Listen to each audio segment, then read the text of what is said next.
Alibaba and the 40 Thieves. Alibaba was in the forest getting firewood. He heard a clatter of hooves on the path. He was afraid. He climbed the nearest tree and hid. He peeked out and saw 40 men on horseback. The 40 riders reached a cliff.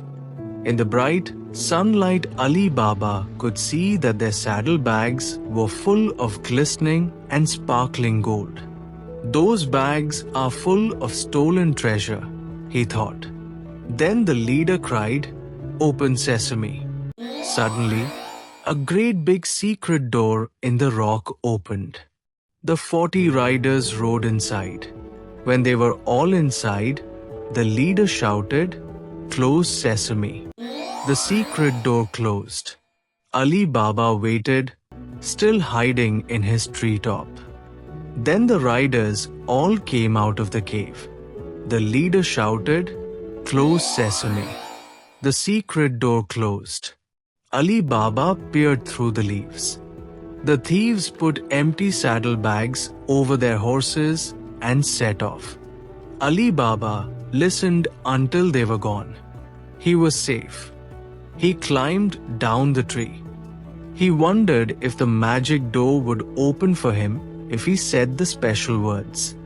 Alibaba looked at the rocky cliff and thought about all the treasure inside.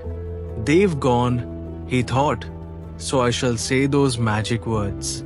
Open sesame," he said. The door opened. Alibaba saw steps leading down. Then he remembered what the leader had said to close the magic door. "Close sesame," he cried, and the door slid shut. In the treasure cave, Alibaba gazed around in amazement. There were heaps of sparkling jewels and piles of gold coins. He wasn't greedy. He didn't want the jewels. All he wanted was just one little gold coin to buy food for him and his family.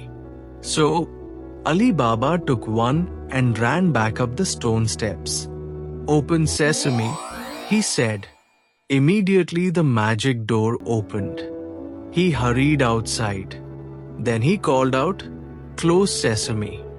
The door slid shut. Alibaba was safe. But Alibaba's brother, Qasim, had also come to get firewood. He watched Alibaba come out of the cave and say the magic words. "Oh, Alibaba, what is this magic?" Alibaba told his brother and said that the 40 thieves might soon come back. So they both hurried home. Qasim told his wife all about his brother's adventure. "Qasim," she said, "please go back and bring me a little gold coin." In front of the cliff, Qasim said the magic words, "Open sesame." When the secret door opened, Qasim hurried inside. He spoke the magic words to close the door, "Close sesame." Qasim ran down the steps. When he saw all the sparkling jewels and gold, his eyes lit up. Qasim was so excited that he forgot the magic words. He ran up to the magic door. "Open porridge," he cried. Nothing happened. "Open marshmallows." Nothing happened. "I know it was something to eat," he said to himself. "Open toast. Open bananas. Open fish." Just then the magic door slid open and there stood the thieves. Qasim ran off as fast as he could. He climbed up a tree and hid. Qasim's wife was worried when her husband didn't come home. She went to Alibaba. "I'd better go and find him," Alibaba said to her. Alibaba took a piece of gooey chocolate cake to eat and went to look for his brother. He looked everywhere. He sat outside the cave and ate his cake. Some crumbs fell on the ground.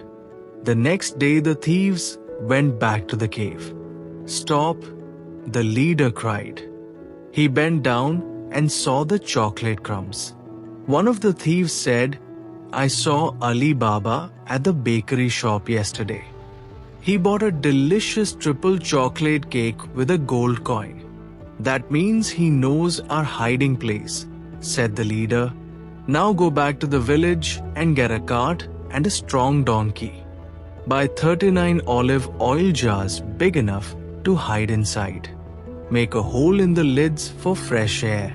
Qasim was still hiding in the tree and heard every word. He rushed back and told Alibaba. That night the leader went to Alibaba's house and stood outside. When I come back here tomorrow, he said to himself, I shall pretend to be a seller of olive oil. When I shout, olive oil, my thieves will jump out of the jars, ready for a fight. The next morning a thief hid in each of the olive oil jars. Their leader put a lid on the top. The donkey pulled the cart to Alibaba's house. Then the leader knocked on the door. Alibaba opened the door and said, Oh, good, we need olive oil. While they were talking, Alibaba's wife got a dish of stinky cheese and she plugged up all the breathing holes in the jars. The stinky cheese made the thieves feel so sick that they all fell out of the jars onto the ground. Then the guards arrived. They captured all 40 thieves and took them to prison.